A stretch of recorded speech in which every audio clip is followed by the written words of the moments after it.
বন্ধুরা, এটা হলো সিজিএলের অঙ্ক। তোমরা হয়তো দেখেছো, এরকম একটা স্কোয়ার দেওয়া থাকবে আর ওর ভিতরে একটা সার্কেল দেওয়া থাকবে। ঠিক ওই স্কোয়ার আর সার্কেলের কোণার মধ্যে একটা রেক্ট্যাঙ্গেল দেওয়া থাকবে, আর ওই রেক্ট্যাঙ্গেলের লেন্থ আর ব্রেথ দেওয়া থাকবে। তখন জিজ্ঞেস করবে যে ওই স্কোয়ারটার রেডিয়াস কত।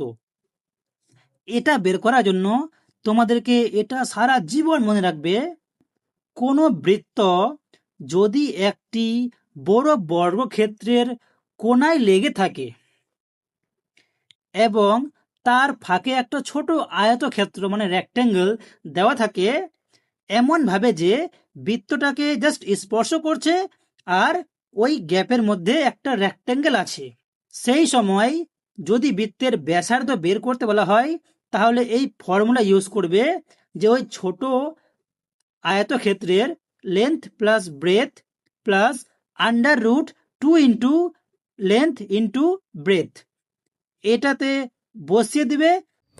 অঙ্কের মধ্যে লেন্থ দেওয়া আছে 10 আর breadth 20, 10 plus 20 plus 2 under root 2 into L into B, 10 plus 20 মানে 30 plus under root 2 into L into B মানে এল ইন্টু বি, 10 ইন্টু 20 মানে 200 ইন্টু 2 মানে 400, 400কে রুট 400 হচ্ছে কার রুট 20-এর রুট মানে 30 আর 20 মিলে কত হলো 50।